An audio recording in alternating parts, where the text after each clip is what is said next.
Hello and welcome back to Rock Records Reviewed. This week we're going to take a look at the top 10 albums by American rock band R.E.M.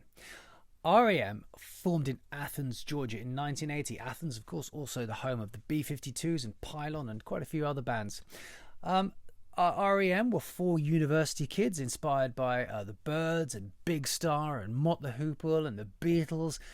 And they went on to be the darlings of the alternative college radio circuit themselves. They eventually signed to the IRS label and made 5 albums with them before going on to sign a mega money deal with Warner Brothers in 1988 and becoming one of the biggest bands in the world before eventually splitting up in 2011.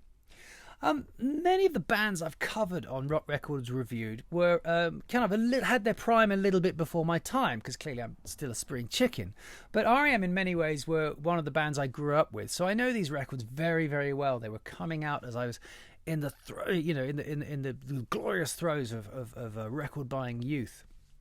I think they are one of the most important and best American bands of the last 30 years. I think they came out at a time when American rock music was in danger of really descending into that sort of poodle-permed, codpiece, guitar-slinging heavy rock. And then along comes this band who are kind of intelligent and they're committed and they have a conscience. And they could rock really hard themselves, but they also had many, many other more subtle colours to their palette. And I love a band who like to mix it up, as you know. They went on to be hugely influential themselves, particularly Radiohead, Coldplay, Pearl Jam, Nirvana, and many, many others. I'm looking at the top 10 albums here. They made 15 records, but their drummer, Bill Berry, left in 1997 after their 10th album. Although their next 5 albums, their final 5 albums, had some lovely, lovely moments here and there, I think you'd be hard-pressed to find an R.E.M. fan who would really say that consistently they made an album in that period that would trouble this top 10. I may be wrong. If I am, then tell me in the comments below and we can talk about it there. But look, let's crack on. So at number 10 from 1994, their 9th album, Monster. Monster is the most controversial album in the R.E.M. back catalogue. They had just had huge success with a couple of albums. But this time they wanted to get out there and tour a rock album. They sat down, had a big discussion about which direction they were going to go in, and they thought, that's it, we're going to do a rock album. And so they came out with this kind of abrasive, unrelenting sound of heavy guitars. The vocals were very low in the mix. There's minimal overdubs on here. There's shades of glam rock. And some people just didn't warm to it. They didn't think it was kind of that classic R.E.M. sound. Producer Scott Litt, longtime producer, was influenced at this time by the grunge sound that was happening all over the world at this time. And I think it's the first time R.E.M. really sort of kowtowed to another sort of musical direction rather than follow their own muse. It might not have been the best move. What's the frequency? Kenneth was the big single from this, which was a hit all over the world. Strange Currencies was on here. Tongue. They're all quite good songs. The album kind of deals with celebrity and fandom a little bit. But at the end of the day, I think the sound proved a little bit too much for some people, and to the point where Scott Litt, the producer, actually last year remixed the entire album for re-release, where he really did pull back the grungy element and lifted the vocals a bit more into the mix. I think to a degree that the remix has a bit less personality. I'm not a huge fan of the original album's sound and everything, but it's still an R.E.M. album, and that means something. At number 9 from 1985, their 3rd album, Fables of the Reconstruction, or Reconstruction of the Fables, depending on which way around you look at the album cover. The band had made 2 kind of their first 2 albums were sort of kind of jangly guitar albums, and they decided to mix it up a bit by coming to London to record their 3rd album with Joe Boyd, a name that crops up a lot on my shows. Joe Boyd, who famously produced Nick Drake and Fairport Convention and early Pink Floyd. And I think in many respects in R.E.M. folklore that was a bit of a mistake, because they came to a really wintry, rainy London. They all got very, very homesick. And the resulting album just have a kind of sound a little bit undynamic. It's a bit turgid and weighed down in places. There seems to be less life in it than there was on their first two albums. Can't Get There From Here, Green Grow the Rushes, Maps and Legends. These are pretty good songs, and I really like them. And some people do love the album, the album, and the atmosphere on this album as well. Bill Berry, the drummer, says it sucks, but Peter Buck is a bit more generous, and he says it's a personal favourite. I think this is an important record in the R.E.M. catalogue because, you know, they came out of their jangly guitar comfort zone, and they didn't want to get bogged down into that pool of jangly American guitar bands because it was already overcrowded. And this is the album that's lifted them out of that and made you realise that there was a lot more to them. Not just musically but lyrically. It was a very vague concept album about the mythology of the Deep South, that kind of thing. At number 8, from 1996, their 10th album and final one with Bill Berry, the drummer, New Adventures in Hi-Fi. After the sonic debacle of Monster, this was a bit of a return to the more traditional R.E.M. sound. Though there are caveats to this record, because I think this is their longest album, 65 minutes long, and it sold 7 million copies. It did very, very well comparatively to Monster. And many people who like R.E.M. and R.E.M. themselves regard this as one of their very best albums. But I think that this is where I start to hear something missing. Is it a coincidence that Bill Berry left after this record? I really hear a sort of self-consciousness creeping into their songwriting on this record. Ebo the Letter, Bittersweet Me, Electrolyte, How the West Was Won. There's a kind of understatement to these records, but at the same time, I'm not hearing a great deal of life and inspiration in these songs. That may have been deliberate, I don't know. Lead singer Michael Stipe has always been a tricky fish to pin down. Can you pin down a fish? I don't know. Probably that's a bad metaphor, similarly to use. But you know, this it's 65 minutes long of this sound. It just weighs me down and wears me out, and it's not a record I have listened to from beginning to end very, very often. At number 7 from 1988, their 6th album, Green. So they, by this point, had signed a huge record deal with Warner Brothers. They were, by this point, just before they signed this deal, every record company wanted them. And they went with Warner Brothers because Warner's guaranteed them creative freedom. They could do whatever they wanted. At the time, people were saying they've signed some $80 million record deal, but I think the truth is it was closer to sort of $10 million, really. Again, it was produced by Scott Litt, who had worked with them on a previous album.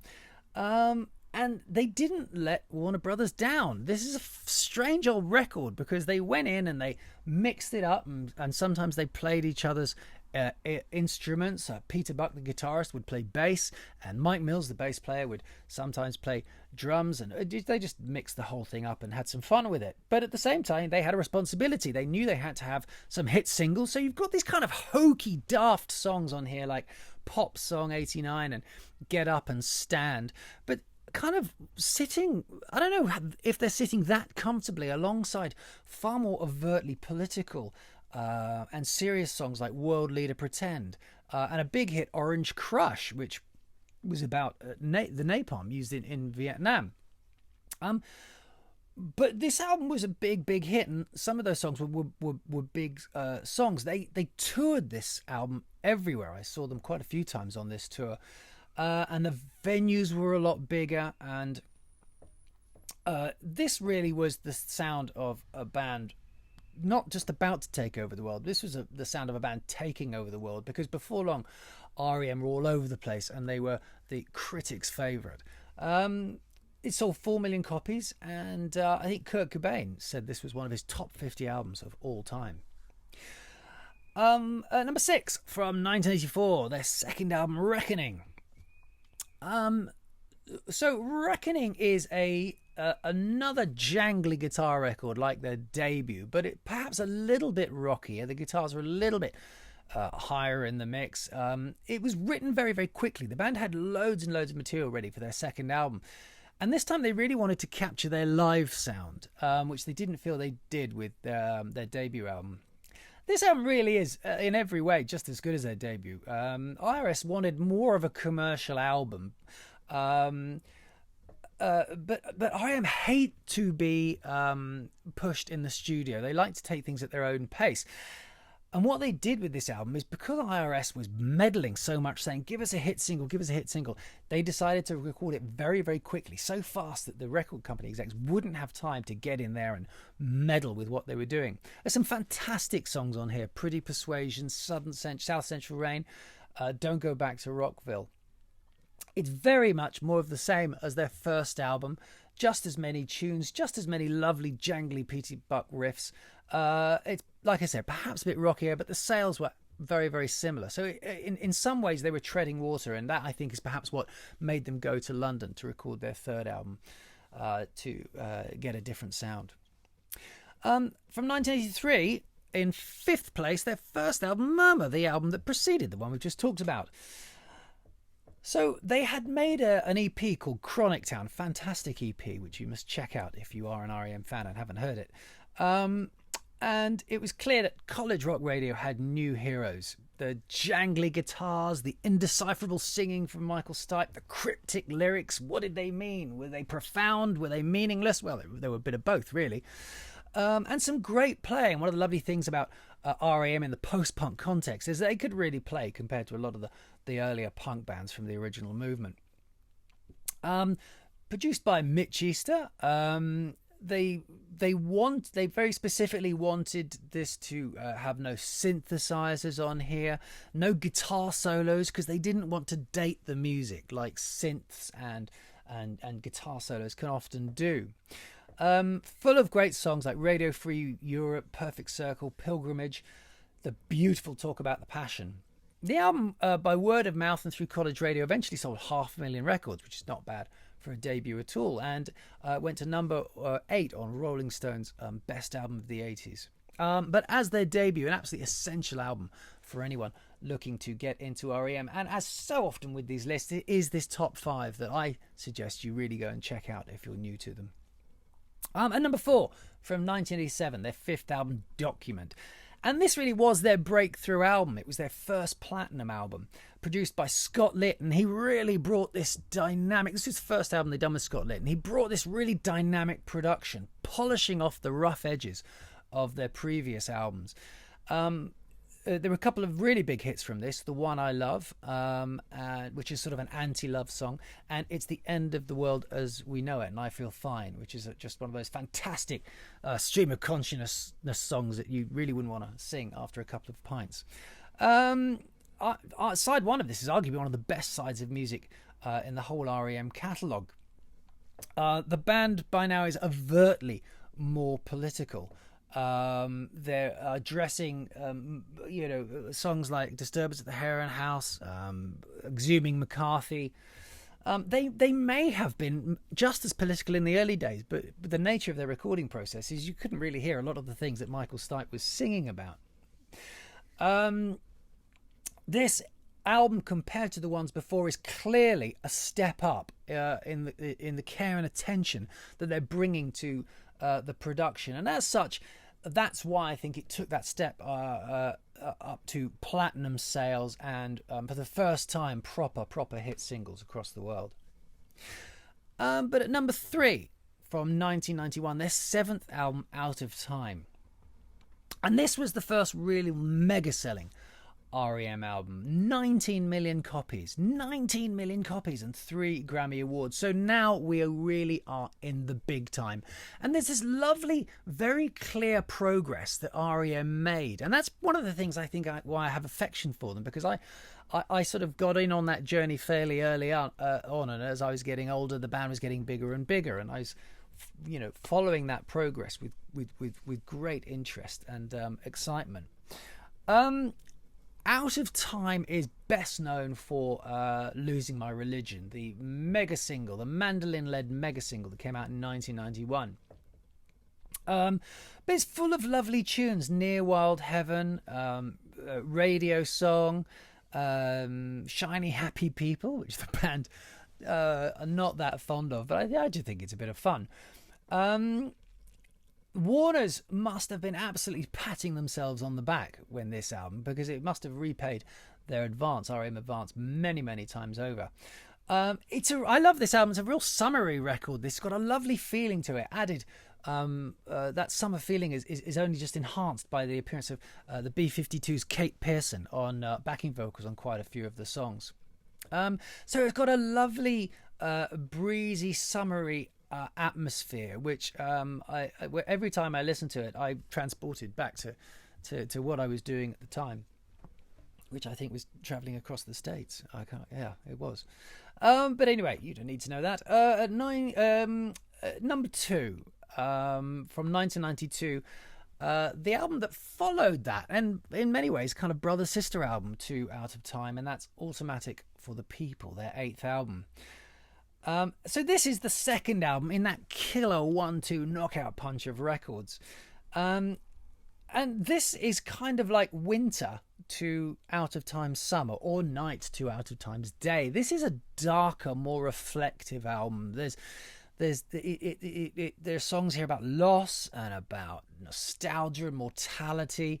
It's a very, very different hue to Out of Time.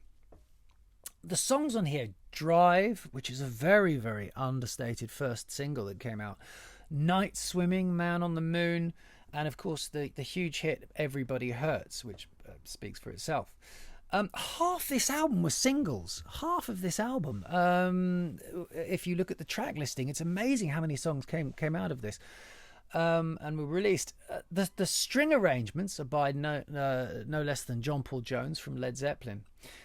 And, the album hits moments of real pathos and beauty. I mean, listen to a song like Find the River, which just has an absolutely beautiful melancholy to it. It really does. And that vibe is sort of pervades the whole record, and is interspersed with little sort of, fantastic pop song grenades like Man in the Moon and Sidewinder Sleeps Tonight. That's the song I was thinking of, Man in the Moon. So R.E.M., even when they were going to their most introverted, at their best, they still had this fantastic sense of melody and hooks and creating great singles. But my number 1 R.E.M. album is from 1986, and it's their 4th album, Life's Rich Pageant.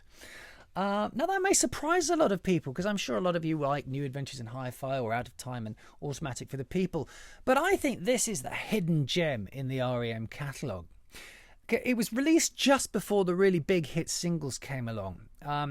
It was produced by Don Gehman in John Mellencamp's studio, of all places.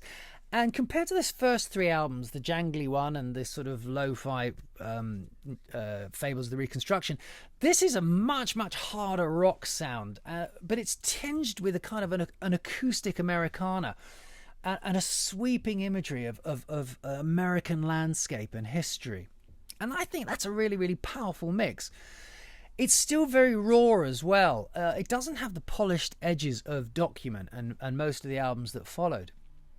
But that just adds to the beauty and simplicity of songs like Swan Swan Hummingbird and just the peerless Fall on Me, which is one of the absolute diamonds in the whole R.E.M. catalogue.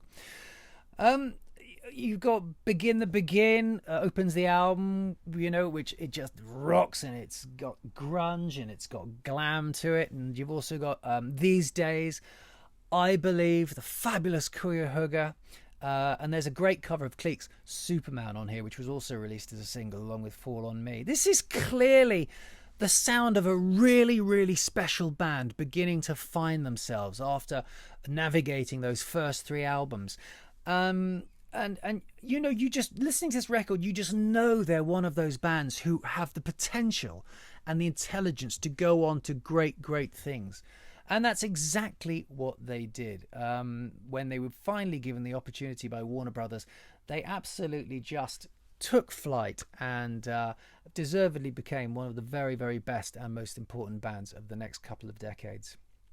Well, they eventually split up in 2011, and they've stayed split up. And you get the impression with R.E.M., unlike a lot of other bands, that they probably will stay split up.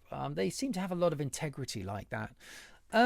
What else to look for in the R.E.M. catalogue? Well, I think the best of the final 5 albums is probably the next one they made after, which was Up, which has got some good songs on it, Day Sleeper and Lotus and things like that. But there are, like, as I said, lovely little moments on all of the final albums. But it really was, by the time their last 2 records came out, I wasn't feeling it. I think the inspiration really had gone by then. Live at the BBC is a lovely compilation of live tracks, but do check out Chronic Town if you can find it. Their EP from before they released their first album, because it really has got some great stuff on it. It's just brimming with a kind of youthful indie jangly energy, with those indecipherable lyrics just adding to the mystery of R.E.M. But look, that's my rundown. I hope you've enjoyed it. I'm as usual, I'm sure you don't agree. So let's talk about them in the comments below. As I said, they're kind of from a little bit of a later generation than most of the stuff I cover on Rock Records Reviewed, but no less worthy of your attention, I don't think. Anyway, that's it for this week. I'll be back very soon with a really exciting one next, which I can't wait to do. But until then, I will see you very soon for another Rock Records Reviewed. Bye!